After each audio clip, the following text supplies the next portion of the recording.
My name, as you can see, is Golden Grey Moon, but I'm otherwise known in other worlds as Gord Holden. I'm an educator up in Canada, and I've been operating on the West Coast, although the school that I'm with right now operates right across Canada. I've been doing this for about 7 or 8 years now, and it's been quite a journey. And when I speak about 7 or 8 years, it's not education and it's not virtual learning environments. I've been teaching for 30 years, but it's just been the last 8 years or so that I've gotten into virtual learning environments, and in any sort of really serious way. Um, I think probably my introduction to this sums up my feelings a bit about the use of virtual learning environments. I moved from practicing in a classroom where I was using games and technology in education, and I went to a distance learning school because I was quite excited about how useful the technology was for promoting learning. And I thought for sure if I went to a distance learning environment that this would be a very rich place for me to learn about how to really use the technology to its full advantage. This slide here kind of sums up my feelings an awful lot. It's a little bit like the TV show The $6 Million Man, where they say, we have the technology to rebuild this man. We can save his life. We can make him stronger, faster, better. But instead of spending the $6 million, we decide to go on the cheap and spend $6,000 in parts instead. And we don't really use the technology in the way that we well might have to help kids out. We're also a little bit, I find that we're crippled somewhat by the place that we come from. I speak to a lot of universities, their teacher programs, where they talk about the virtual environments as being the future of education. And I don't think it's really too hard for people to see the tremendous response that kids have had to things like Minecraft and all the rest of it. So they know that we should be going that way. But when I ask the students, and these are the teachers of the future, to put up their hand if they've been in a virtual environment within the last month, I'd be very lucky to get 2 or 3 hands go up. I think what happens is that we have teachers that come up through the system quite successful in a very traditional type of setting, and so that's what they're used to, and that's what's worked for them. And so their feeling is that everybody else should be successful using that kind of system as well. And so we don't have teachers coming up that are really of the 21st century. We have teachers coming up that have operated quite well in sort of with 18th century or 19th century pedagogy and using 20th century tools. And so even when we talk about things like virtual learning environments, to them they think that that's Skype or that it's Blackboard. But I'm sure that many of you have had that same kind of experience. So, with our $6,000, education embarks on educational games. And so we have, we visit Kansas. At least we're not in Kansas anymore. We leave and go on the Oregon Trail. And although I wouldn't pretend that this is the first educational piece of software that's out there, it's kind of quite typical of really the text-driven journeys that we ask the kids to go on. Again, because school isn't really a very experiential place, and if we're going to have programs in school, they shouldn't be experiential either. Although kids will fight against that, and I've found it quite interesting when I talk to the tech people in our district to find out that Oregon Trails had been banned from our district. And when I asked why, they said, well, because the keyboards kept getting broken. And evidently what would happen is the kids would go through the journey, they would race through it and all the text till they got to the place where they could hunt the deer. And then they'd shoot the deer for the next 40 minutes, pounding away on the keyboard and breaking the keyboard, so they had to be replaced. And unfortunately, Uh, Gaming companies understand this, but again, the education industry doesn't understand it, so we just ban the materials instead. Fairly early in my career, I came across, I was teaching ancient civilizations, and I came across Caesar 3, actually Caesar 2 to begin with, which was perhaps a superior game to Caesar 3, but didn't have the richness of the graphics. Nevertheless, with Caesar 3, the kids were very, very involved, and I found that although, again, it was kind of a very text-driven sim, that it could be augmented by having the kids actually live out the story that they were building and do journaling. And so I found as a teacher that I could enrich these environments, and I needed to do that. It wasn't until I came across Age of Empires, and probably many of you have had experience with that. Age of Empires is still going strong in its more recent iterations. But I went through Age of Empires from beginning to end, much to my wife's consternation, doing that instead of other things that I should have been doing, but looking for content, looking for richness. But I didn't really find the kind of richness that we could use, in our curriculum. We could have kids spending many, many countless hours going through, and I think that they would understand some of the process of civilization, and especially of battles, but it was relatively limited. But here's what I did find. After I was done and I had all this software and really nothing I could use, I explored, at the very back there was a tiny little program, and it was a simulation program where you could rebuild simulations. And so I did put it forward. I was very big on project-based learning for my students. And I put it out there for my students, if there was anyone who wanted to rebuild battles like the Battle of Salome or the Battle of Thermopylae. And I was quite shocked with the results, pleasantly surprised. I was getting phone calls from parents who were saying, "What have you done to my child? All they want to do is schoolwork." And I didn't give them any materials. It was really up to them. And this was very early in the days of the internet. So there wasn't a whole lot of stuff out there, but the kids did their own research, and they put together the games that would simulate these historical battles. And I'm just going to speak of one just very briefly. In the Battle of Thermopylae, there was one outstanding example. And I mean, the battle at best could only go the way that it went in history. And the only way that you could win was to do it properly. And everything was so accurate, right down to the smallest detail, that this student had obviously done a lot of research.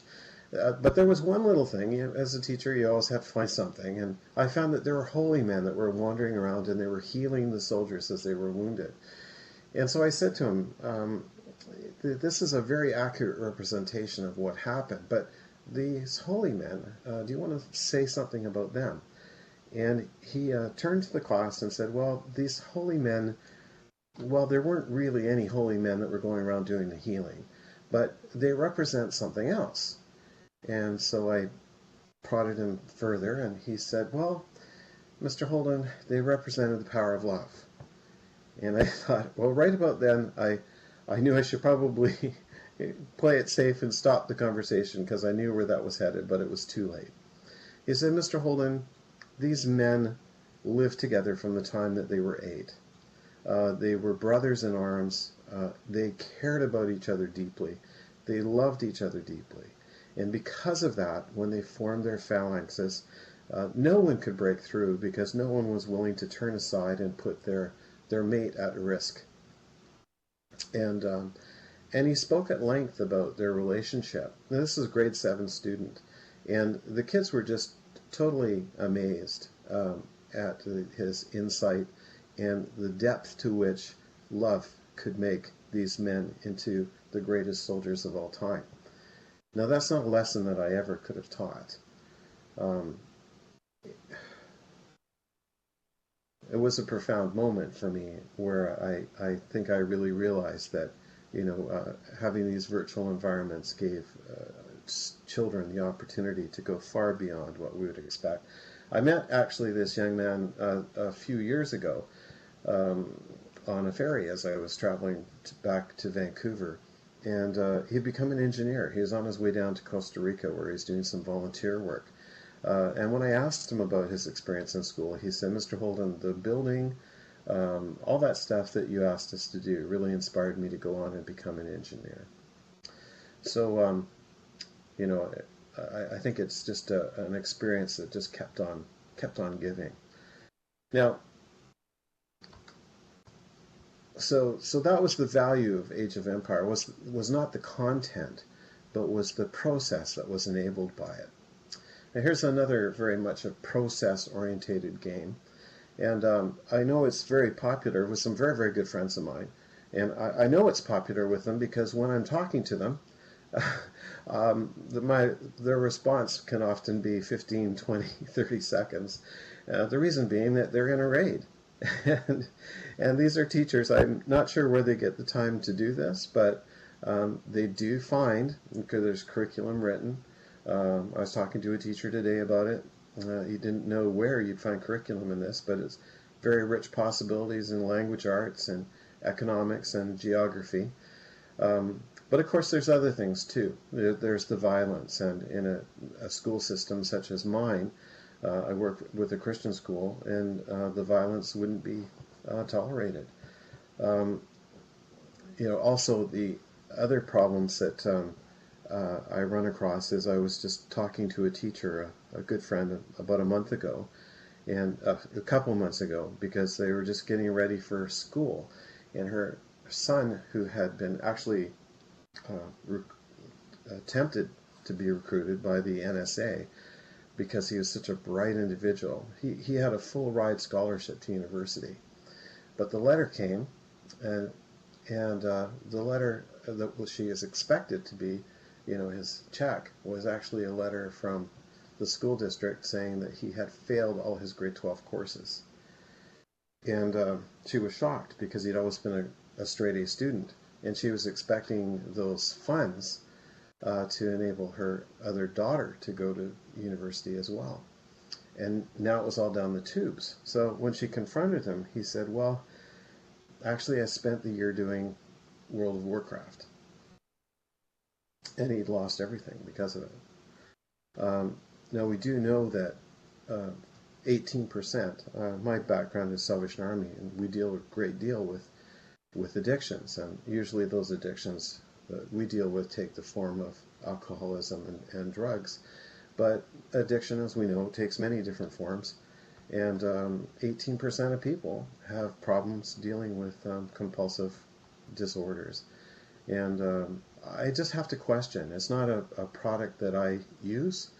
I find in cases where it's been used very successfully, the kids are using this for schoolwork. They end up going home and using it for non-school work. And if they have a preference, they'll always go towards the one that doesn't involve their schoolwork. And so sometimes it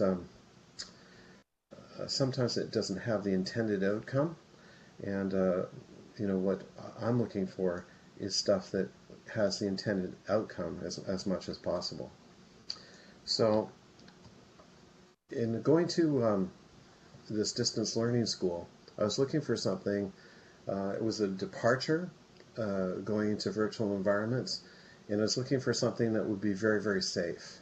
Something that would not lend itself to being highly criticized, because there were teachers that were highly against me making any such moves. And I did find something called Thinking Worlds. This is actually a resource that is put out by Caspian Learning in Europe.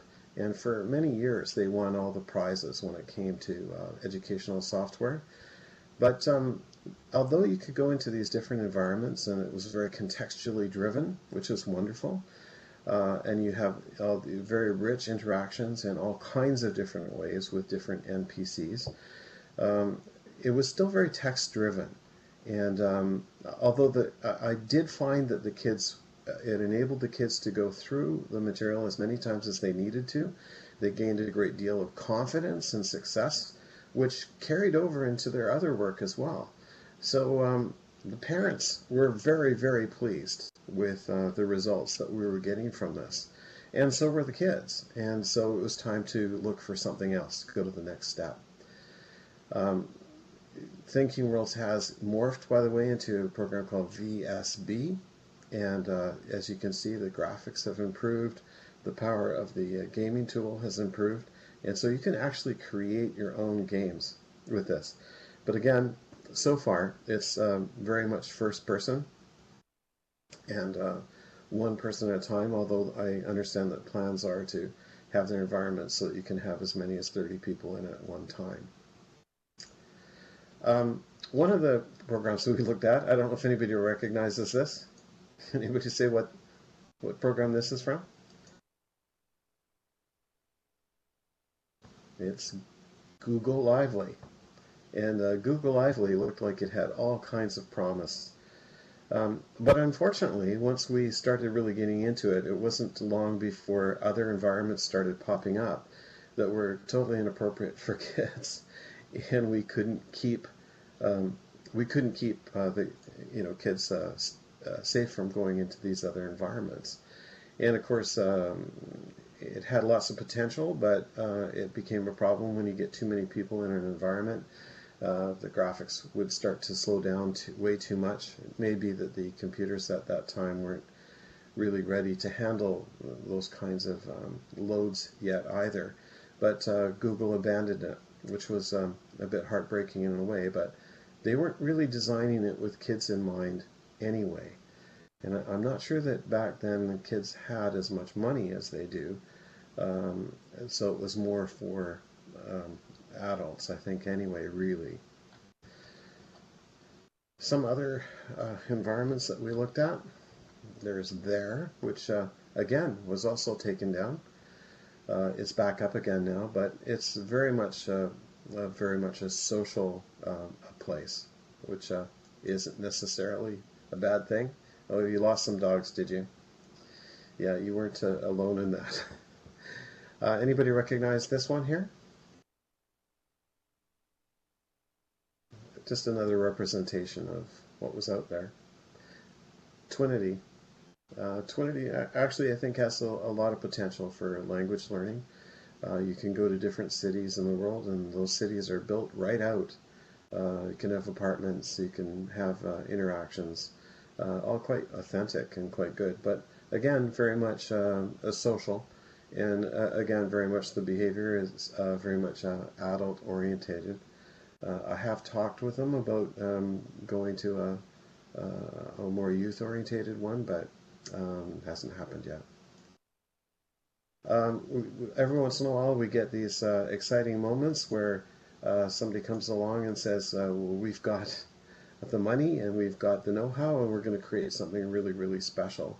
So I jumped all over SimCity, Edu. It has that EDU in there with great hopes of what would happen. And when I talked to them about, well, what happens when you hook the electricity up? They said, well, nothing happens. But you do get to talk about it, which to me entirely defeated the whole purpose of the thing. The kids weren't experiencing what hooking up electricity would do and how to hook it up. You still had to just talk about it. So again, I'm really getting the feeling that as much as educators don't get gaming, the gaming companies don't get education either. Now we've got, of course, the really hot item that's out there right now is Minecraft. I have many, many good friends that spend a lot of time with Minecraft and do a lot of really good things with Minecraft. It's not something that my clientele are really going to be too in favor of having.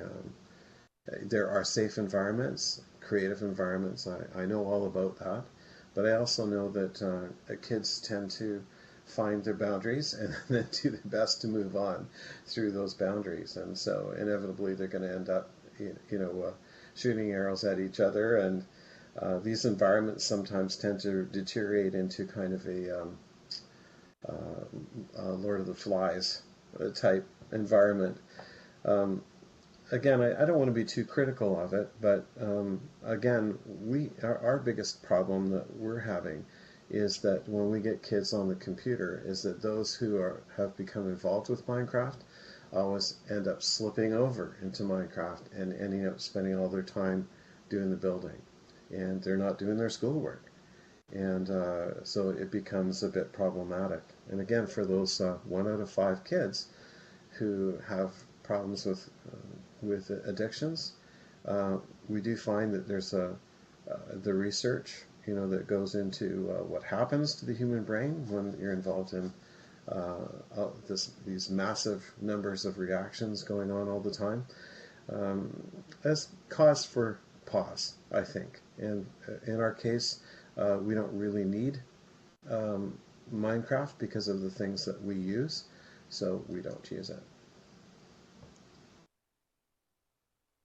There is Second Life, of course, which came out after Active Worlds. We talked a bit about that.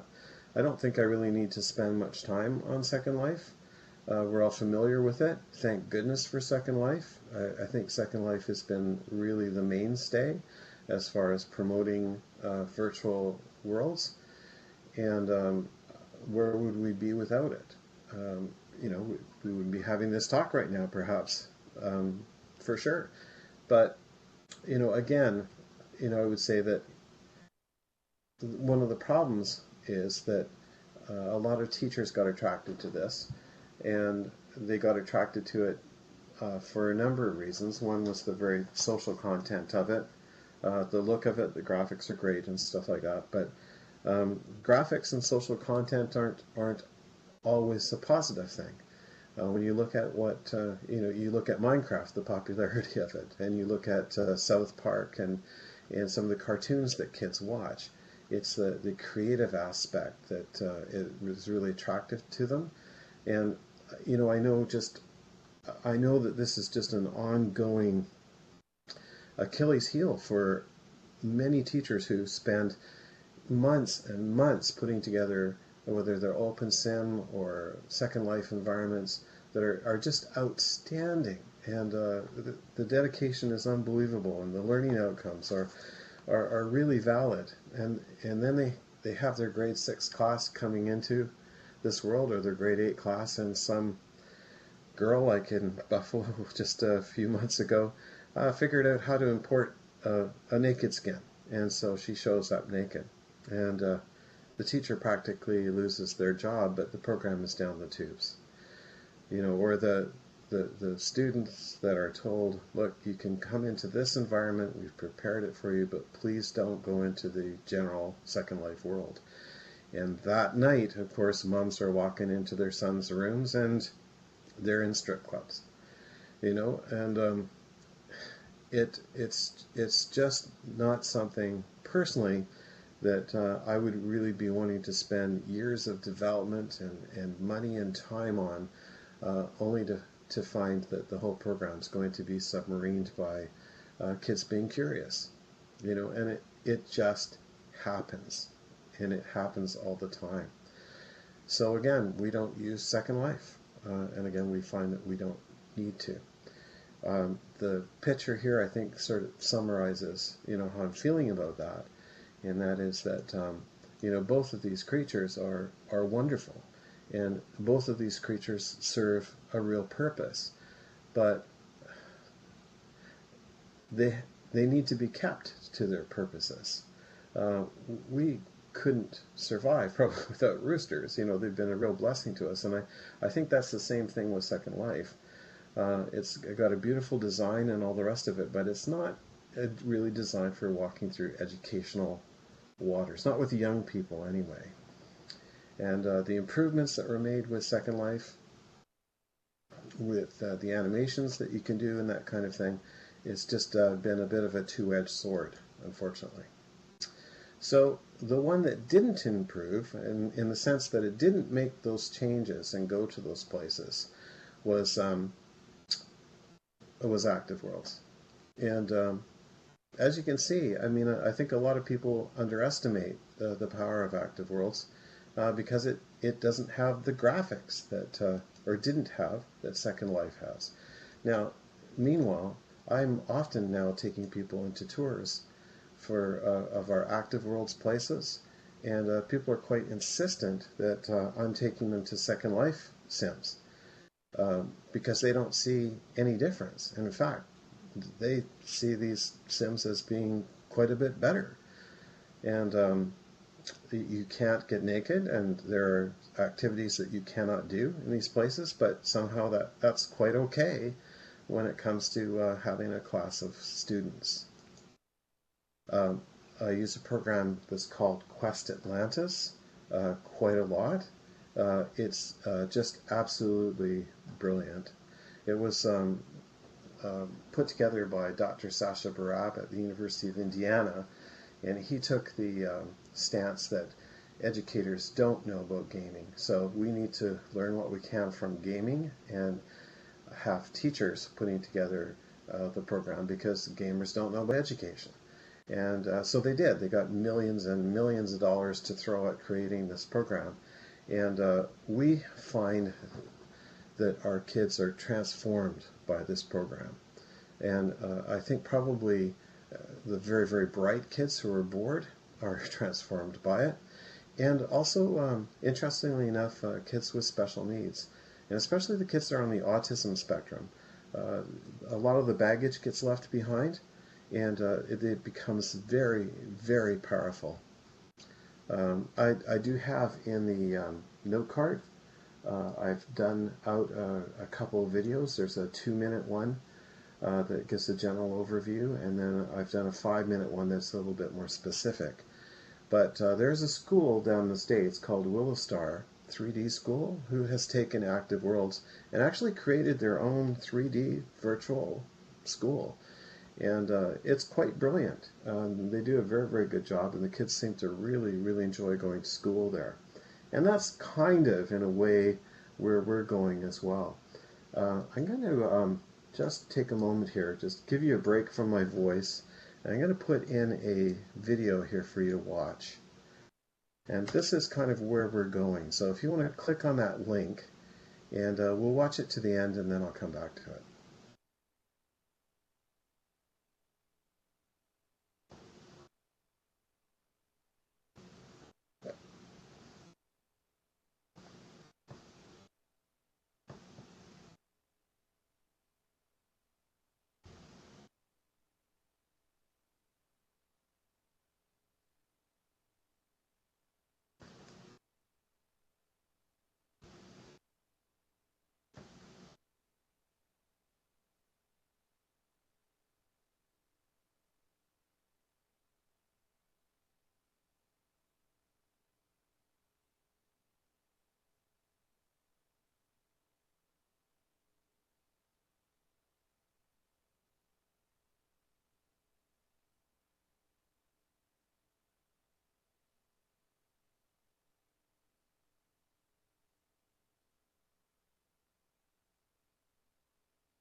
Yeah, so is everyone finished with that?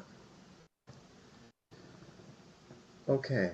What Active Worlds EDU has done is they've learned from the experience of something like 12 years of Quest Atlantis, where you have an environment that's rich for social interaction, but it's moderated. It has a great deal of variety. It has the curriculum. It also uses the gaming lessons that have been learned about leveling up. So kids are able to gain status through their schoolwork. Kids are able to gain coals, which is a form of cash currency that they can use, and they love that. And there's also a very rich backstory. So on top of all that, what they've done with Active Worlds EDU is created an environment where you can now create your own missions. And again, it's all tracked. Like as in Quest Atlantis, you have a teacher toolkit that does everything but take attendance and produce a report card. You can get your report card from it, but it's not officially creating a report card. That is an amazing, amazing tool. And Active Worlds EDU has made it so that you can even create something and then sell it to other schools, have other schools come in and use it. And you can have hundreds of kids come into it as well. Here's an example. I remember being taken by a tour, by a teacher that probably most all of you would know, and they were very, very proud of what they had done in their Egypt build, which was to build a pyramid that looked like a sugar cube pyramid.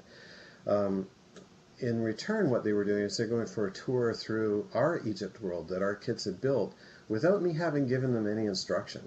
In our world, didn't have a solid pyramid. It had a pyramid that you could go into and explore. It had mastabas that you could go through. It had a King Tut's tomb that was interactive, along with gaming elements to it.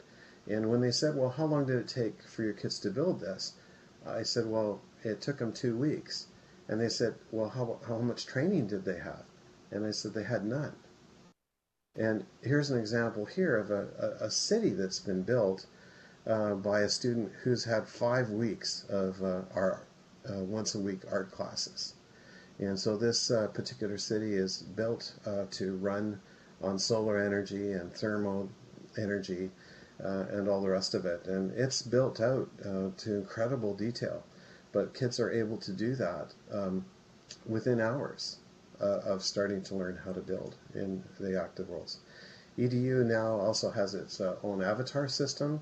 So you see the kids here, not a great picture of the avatars, but they're just incredible, and the kids just love them. The graphics, as you can see, are vastly improved. And these are just a still picture, but these are moving about. Yeah, the cost is on that video. It depends on the size of the environment that you get.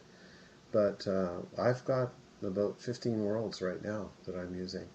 And one of the worlds that we're using is to build out our own virtual environment where our grade 8 students are looking back through history. And what they're doing is they are building their own narratives. And in this particular case, they're building a backstory. And so they are writing chapters to a novel that students in the future are going to participate in. So they don't just read the novel, they actually participate in it. And in this case, there's a professor, this is futuristic. They need, humanity is facing a crisis, and they need people to go back and see how crises were handled in the past. And so using the theory of entanglement, quantum physics, they're able to take the neocortex, put it in printed bodies that have been created in past, in hiding places, and they're able to go out and actually observe history. And of course, the challenge for the kids is not only do they write the story, but they create the virtual environment in which this all happens as well. So here you see the room in which they go in and choose their avatar. And then this is the room that they end up in, and they'll end up going out through the door into a medieval palace or into the Colosseum or whatever particular scenario it is. And the idea being that it will all be student built. And we can do that with this.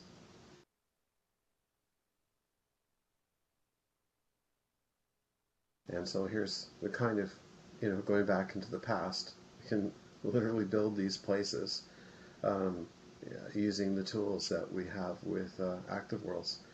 So where for universities and the like, I think Second Life is certainly a very valid tool, of course. And can it be used with adults? Yes, of course it can. But I've heard the talks with people who make decisions about Second Life, and I don't really hear them making the decisions about what they need to do in order to really facilitate young people. Now, that's one direction that we're headed in, but there's one more direction that has a lot of excitement attached to it. The first example I got was of this was Wolf Quest, and it was using a program called Unity 3D.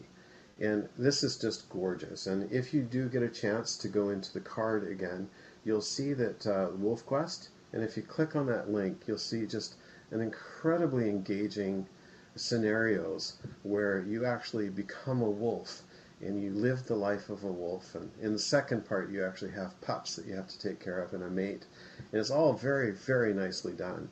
And the parents of the children who do this just love it because they say, the kids find it very challenging to take care of the pups and realize that becoming a parent is a big decision to make. So the parents see this as a very, very good sex ed program, actually. But the graphics are just gorgeous, far beyond anything I've experienced in any other environment. You have here a picture of our heritage village. And again, you can see the graphics are quite amazing, and you can go into that restaurant over there, and there's pizza on the table, and yeah, it's just a wonderful opportunity for interactions. So we've got Vivox in here, where you enter into the restaurant, you get a different channel, so you can speak to the people that are in the restaurant, and the people that are outside don't hear it. The use for classrooms, forgive me for having a rather traditional looking picture here of what a classroom is, but I was working with student teachers, and they don't get a non-traditional classroom. So the person up front is actually a student teacher who's learning about interactive worlds, and they're using our Unity 3D build and totally, totally enjoying the experience.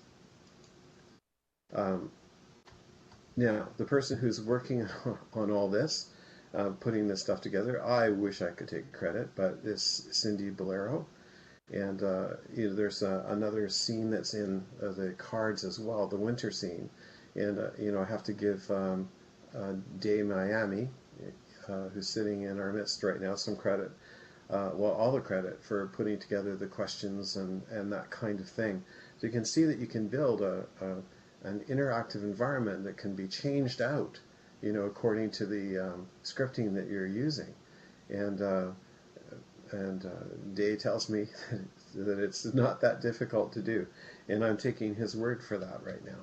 But here's, of course, some of the other environments that Cindy's working on. And how's this for a classroom? And this looks like it would fit very, very nicely with that futuristic world that we're trying to build, that novel where the kids embed their own narratives. And of course, getting into fantasy and all the power of the gaming tools that are there. Again, if we had $6 million, we could probably build something pretty amazing. But there's just not the money in education, so we're really dependent on pioneers, people who have skills with building. And I know that Cindy would love to talk to anybody who is looking at getting into Unity 3D.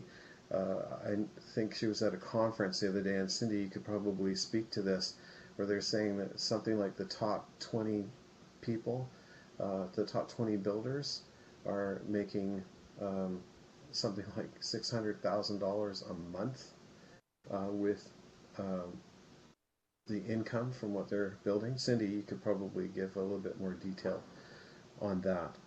But I think with this, it's one thing to see pictures, and what I really wanted to do is I wanted to take you into an average of 40K a month for the top 10 content sellers. Thank you, Cindy. Well, 40K, that would do me just fine. I don't know about anybody else. And I rather suspect that there's a lot of very talented builders that are making considerably less than that in Second Life right now. I'd love to be taking you into this environment, but instead the environment that I have to show you is just the latest thing that Cindy's got for us here, and it's fairgrounds. So I'm going to put that into the chat, and if we could all just click on that and watch that, and then let's take some questions.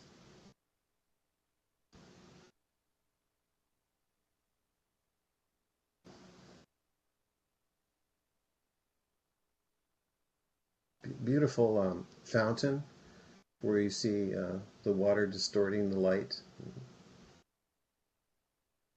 And I wanted to cut a little bit of this roller coaster out, but really there was none that I could cut out. It's really quite amazing. You get a beautiful view of the parkland, the buildings, which I can envision being a university campus off in the distance. And again, you don't see any rezzing happening in the background, do you? So when you're doing things like machinimas, you don't have this problem of buildings suddenly popping up out of no place.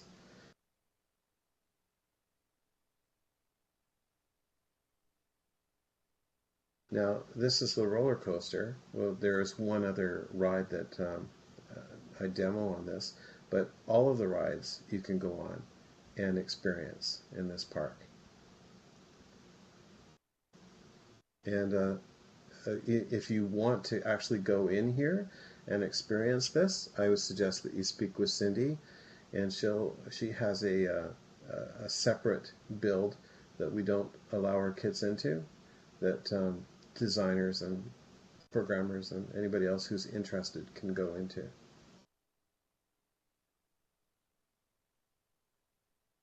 Yeah, it's a very pretty build, Unity, but it's also the potential for the power of what you can do in it is also pretty endless. So, and I rather suspect that again, it's different from Active Worlds EDU, and it has different strengths, but I definitely see it as becoming one of the places to go.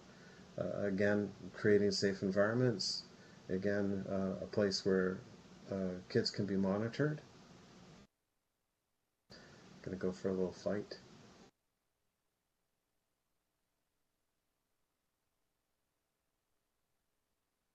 I'll also mention to you that if you want to see all the other things and some more examples of Unity and Active Worlds and Second Life and Thinking Worlds and all the different, the suite of materials that we use, by all means look me up on YouTube.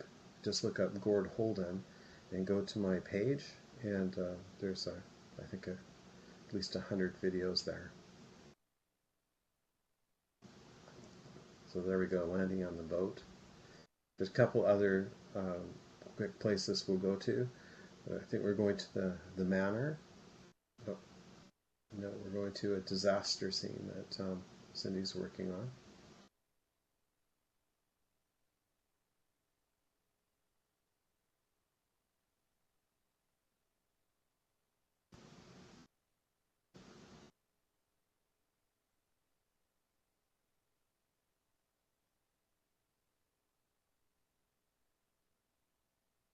And isn't that gorgeous?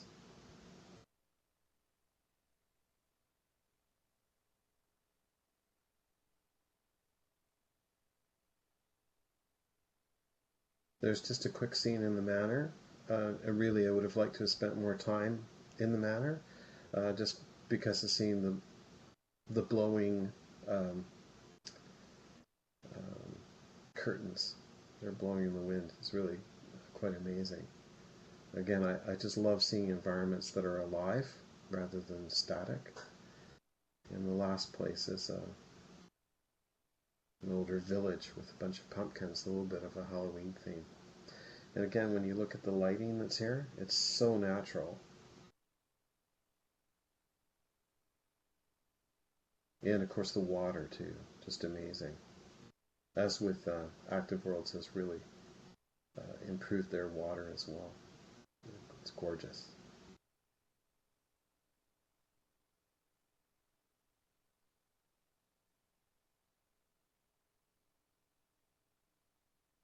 Okay, so I'm coming to the end of that scene.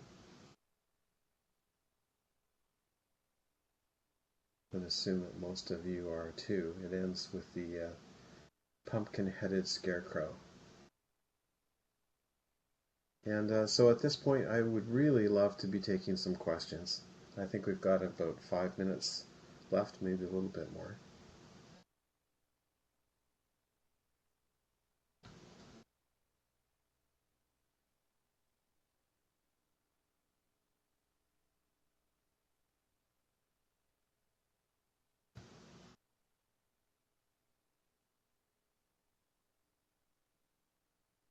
Yes, I'm always looking, and trust me, if I ran across anything better, I would move to it immediately. I just really believe that kids deserve that the best. So if anybody has suggestions for me, I'm certainly open to them.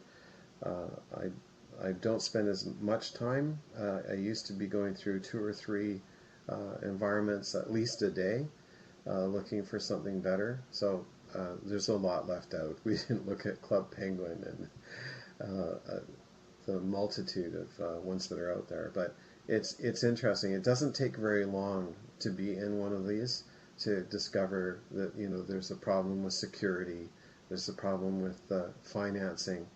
Uh, you know, there always seems to be one thing or another. Really, the only two that I haven't found a problem with is the Active Worlds and Unity. And Unity still is requiring a lot of development, but it's on its way. Oh, um, thank you, Dave, for for your mention. And we can't go on without mentioning either that as much as Cindy's been working for me and with me on the uh, desktop type of environments, Day, of course, his forte is working with kids making apps. And so, I mean, that's a whole topic in itself. And of course, this Active Worlds is headed that way, where it's going to be on mobile phones as well, like Second Life has done. But Unity, of course, is it's its strength, being able to go on mobile apps and that kind of thing as well. So I do hope that you'd also talk to Day Miami, William Schachtenberg, about what he's doing with mobile apps. Yeah, multiplayer is still a problem. And just probably end on this note, and that is that Dr. Sasha Barab decided to upgrade from Active Worlds, and he actually went to Unity and created some amazing environments, but they weren't multiplayer. And although the kids were just drooling to get onto those environments because they were so much more interactive and so much more beautiful, the curriculum was improved, everything was better, but the kids stayed away in droves.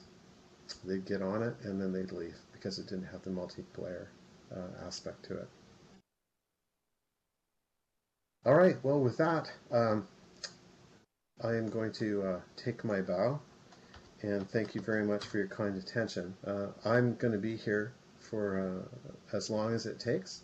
If anybody's got questions or suggestions or ideas, would love to be talking to you. Thank you so much for coming.